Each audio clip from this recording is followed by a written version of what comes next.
इसी पर अमल करूंगा। मुझे बताओ, ये मुहद्दिसीन और उलमा थे जो कुत्तों की आस पूरी करते थे। आज हमारे माँ बाप हमसे आस लगाकर हमें जवान करते हैं, मेरा बेटा जवान होगा, बुढ़ापे का सहारा बनेगा। कितनी नादान हो गई वो कौम जो कुत्तों की आस पूरी करने के लिए इतने जतन करती थी और कुत्ते की आस तोड़ने पर खुद की आस के टूटने से डरती थी। आज वो अपने माँ बाप की आस तोड़ रहे हैं, आज वो अपनी बहनों की आस तोड़ रहे हैं, आज वो अपने भाइयों की आस तोड़ रहे हैं, आज वो अपनी बीवियों की आस तोड़ रहे हैं। अरे आस पूरी करके मुराद पूरी करना तो दूर की बात है। आज तो ऐसा हो गया, अगर किसी का कारोबार तरक्की पर है तो लोग हसद और जलन से उसके कारोबार को ठप करने के लिए कितनी कोशिशें करते हैं। कोई जादू कर रहा है, कोई जादू करवा रहा है, कोई सिफली करवा रहा है। अंदाजा फरमाए, याद रखना कब्रों में कुत्ते और सूवरों की शक्ल बनेगी उनकी, जो पंडितों के पास जाते हैं, जो जादूगरों के पास जाते हैं, किसी को अजियत पहुंचाने के लिए, बीमार करवाने के लिए जतन करते हैं। अल्लाह के रसूल सल्लल्लाहु अलैहि वसल्लम ने फरमाया, अल्लाहु अकबर, अगर तुम किसी को दुख में मुब्तला करोगे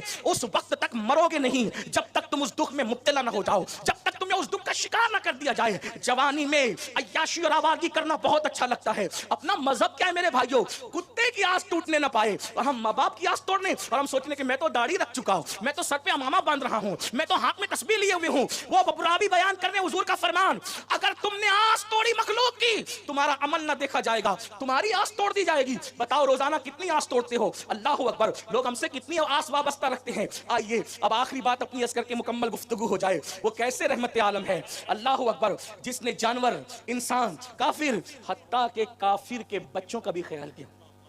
हदीस पाक में आया है, बुखारी शरीफ में भी है, दूसरी किताबों में भी है, मज़ामीन जुदा जुदा है, मफ़हूम मुकम्मल है, लेकिन मैं जहाँ से पढ़ रहा हूँ मैं वहाँ से पढ़ रहा हूँ। बुखारी में भी है, दूसरी किताबों में, लेकिन अल्लामा अरशदुल क़ादरी की लिखी हुई किताब से मैं ये रिवायत का खुलासा पेश कर रहा हूँ।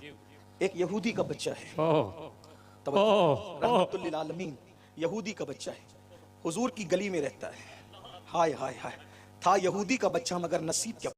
बस ये हदीस, ये रिवायत आखिरी होगी, मैं मफ़हूम पढ़ के बात मुकम्मल कर दूँ। क्या रहमतुल लिल आलमीन, और आलम की रहमत है, किसी आलम में रह जाते हैं, ये उनकी मेहरबानी है कि ये आलम पसंद आया। क्या हम गुनहगार होकर भी किस्मत वाले हैं? जो दुश्मनों के बच्चों से इतना प्यार करता है वो गुलामों के बच्चों से कितना प्यार करता होगा। जिसके आंखों से बद्र के कैदियों की तकलीफ नहीं देखी जाती, उनकी आंखों से गुलामों की तकलीफ कैसे देखी जा सकती है?